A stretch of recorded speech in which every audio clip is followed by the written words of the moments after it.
Olá, bom dia, boa tarde, boa noite. Me chamo Aguiar e eu estou aqui para apresentar um trabalho da cadeira de algoritmos em grafos, tá? Ministrado pelo professor Rafael, tá? Aqui na Universidade Federal do Ceará, no campus de Crateús, especificamente essa cadeira ministrada para o curso de Ciência da Computação. Me chamo Aguiar, meu primeiro nome é Jeová, tá aqui a descrição, e essa aqui são os membros da minha equipe. Tudo bem? A atividade em si era o seguinte: pegar um pseudocódigo apresentado pelo professor em sala de aula, pseudocódigo de busca em profundidade, e modificar ele de forma que conseguíssemos classificar cada aresta. Tudo bem? A classificação ela é dada, eu vou falar um pouco mais para frente sobre isso, em um determinado momento. Foi isso que definimos. Tudo bem? Aqui é uma estrutura determinada pelo professor, então o professor gostaria que utilizássemos esse modelo de estrutura para a definição de um grafo. Tudo bem? Geralmente que esses números serão expostos dentro de um arquivo TXT, do tipo TXT, né? E aí a aplicação criada, ela vai ler o arquivo e vai fazer o que ela tem que fazer. Tudo bem?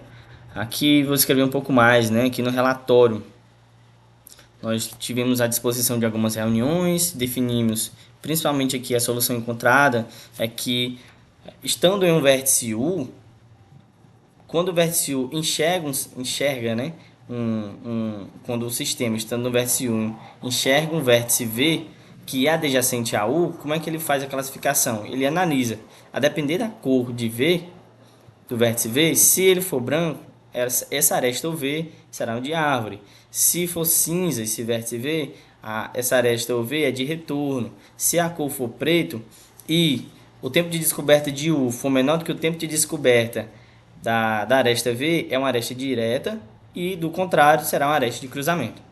Essa é a resolução. Aqui na terceira reunião nós definimos o que cada membro iria fazer. Aqui está a disposição das atividades, tudo bem? Todo mundo fez a entrega. Aqui são algumas observações sobre a respeito do código, algumas dificuldades. Aqui é a disposição do modelo de grafo, que é um grafo direcionado, e um pouco mais sobre a execução do produto resultante.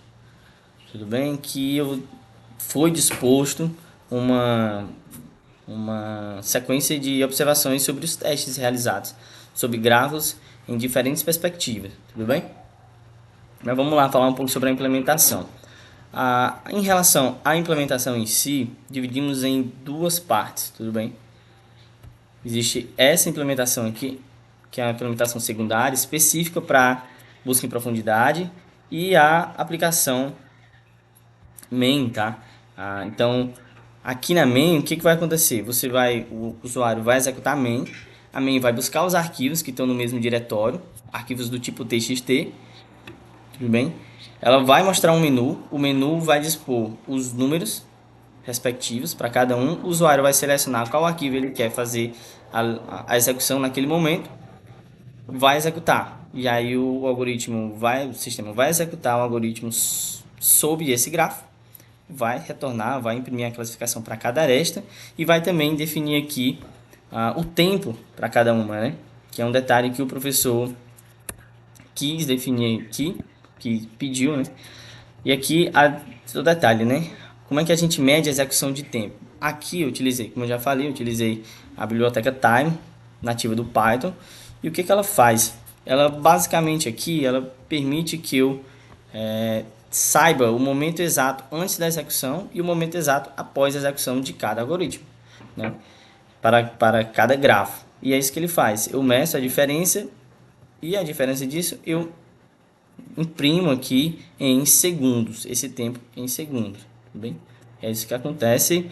E aí, dentro da main, né, depois de selecionado o arquivo, ele chama a função de busca em profundidade. Essa função, né, ou arquivo de busca em profundidade, ele basicamente o que ele faz? Ele executa a busca em profundidade, tudo bem?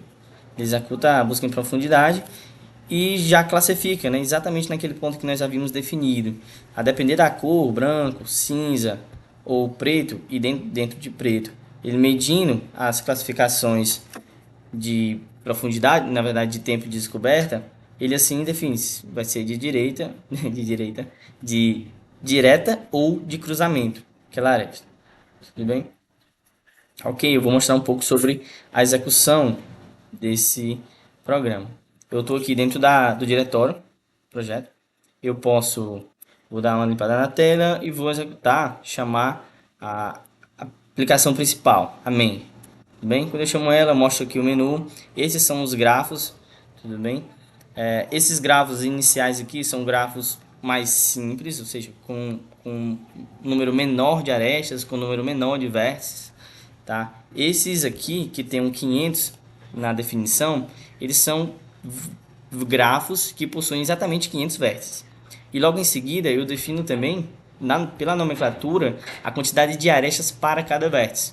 Então, por exemplo, esse cara aqui que eu estou destacando, esse com o identificador 12, esse grafo, ele possui 500 vértices e 499 arestas para cada vértice. Tudo bem? Beleza. Vamos lá, deixa eu executar aqui para, por exemplo, esse de 400. Esse arquivo aqui. Eu digito 11, que é o identificador dele. Ele faz a execução, classifica todo o vértice. Ele vai classificar. E após classificar, ele dá a quantidade de segundos, né, com aproximação de 6 casas decimais. E ele para a execução. Se eu executar novamente, por exemplo, testar o item de identificador 0, ele mostra aqui a sua classificação. Só destacar aqui, esse arquivo que eu acabei de executar, esse graph01.txt, ele é o mesmo arquivo passado pelo professor aqui na tarefa, né? Como exemplo, tudo bem? E aqui ele faz a classificação de cada uma e dá o tempo. E eu utilizei esse tempo para fazer as respostas lá nas informações de testes, tudo bem? Se viermos aqui no nosso documento de relatório, agora chegando finalmente a testes, né? Eu posso mostrar e dizer novamente aqui, utilizei a biblioteca Time, utilizei essa mesma máquina que eu estou gravando aqui, que é o modelo Dell Latitude 5430, e aqui nós tentamos aproximar ao máximo as mesmas condições para cada grafo, tudo bem? Outra coisa que eu utilizei foi a implementação de terceiro, exceto Python, eu utilizei o ChatGPT para um algoritmo que gera gráficos dinâmicos, entendeu? Tudo bem? Então, esses grafos, principalmente esses grafos aqui, deixa eu mostrar, esses grafos que tem 500 arestas, 500 vértices, eu fiz de uma maneira dinâmica, tudo bem? Porque seria muito custoso fazer isso na mão, tá? Um outro detalhe, principalmente, né? Dividimos aqui os testes em duas grades. A primeira grade são testes em que a quantidade de vértices são diferentes, tudo bem? De cada grafo. Então eu utilizei esses arquivos aqui, ó, que tem quantidade de vértices, quantidade de arestas distintas, tudo bem? E a outra grade são grafos com a mesma quantidade de vértices. Por exemplo, esses caras aqui, ó, esses itens aqui, possuem a mesma quantidade de vértices. O que iria mudar de um para o outro seria a quantidade de arestas para cada vértice. Tudo bem? Então lá vamos nós apresentar o resultado de teste. Para o primeiro exemplo, para a primeira grade, nós conseguimos testar, tá? Podemos notar que a execução dos testes retornam em tempo de execução proporcional às suas quantidades de vértices, né? Por serem vértices não tão com quantidade de vértices menor e não tão densos assim, à medida que nós estamos executando, nós notamos que eles são proporcionais. Então, por exemplo, esse primeiro grafo aqui, ele possui somente 7 vértices. Mas, por exemplo, esse 5 aqui, esse quinto elemento, ele possui 100 vértices, com pouquíssimas arestas. Tudo bem? E aí, nós descrevemos um pouco mais sobre cada um aqui. Definimos aqui que não faria sentido plotar em um grafo essas informações, porque não tinha uma unidade de medida básica, além do tempo. Entende? Então, para nós, ao criarmos um gráfico, teríamos que ter duas unidades básicas de medida. Porém, a quantidade de vértices e a quantidade de arestas para eles eram distintos. E aqui nós entramos no segundo grade de teste. Novamente, segunda grade de testes. Temos grafos com a mesma quantidade de vértices e com quantidades de arestas distintas. Bem, esse aqui foi o resultado dado. Você pode notar, né? Deixa eu falar um pouco mais sobre esse gráfico. Esse gráfico, ele mostra a relação de quantidade de tempos e segundos para executar pela quantidade de arestas para cada vértice no grafo, entende? Então, por exemplo, esse primeiro exemplo aqui de grafo, eu tinha 100 arestas para cada vértice do grafo, entende? E esse último elemento aqui foi um grafo em que dentro desse grafo cada vértice possuía 499 arestas, tudo bem? E aí esse foi o tempo de execução para cada um. Você pode notar uma determinada proporção, até retilíneo, não é? Porém, quando ele chegou em 499, podemos notar aqui, evidentemente, uma desproporção, né? Que eu não consigo identificar o porquê, momentaneamente, por aqui, acho que seria necessário uma análise mais profunda, mas conseguimos notar isso, né? E através do gráfico. Tá? Realizamos aqui algumas considerações finais. Eu acredito que toda a equipe aprendeu muito com esse trabalho, com essa atividade. Tá? Eu percebi interesse e dedicação. Eu, como pessoa que estava à frente, notei interesse e dedicação durante toda a realização das atividades.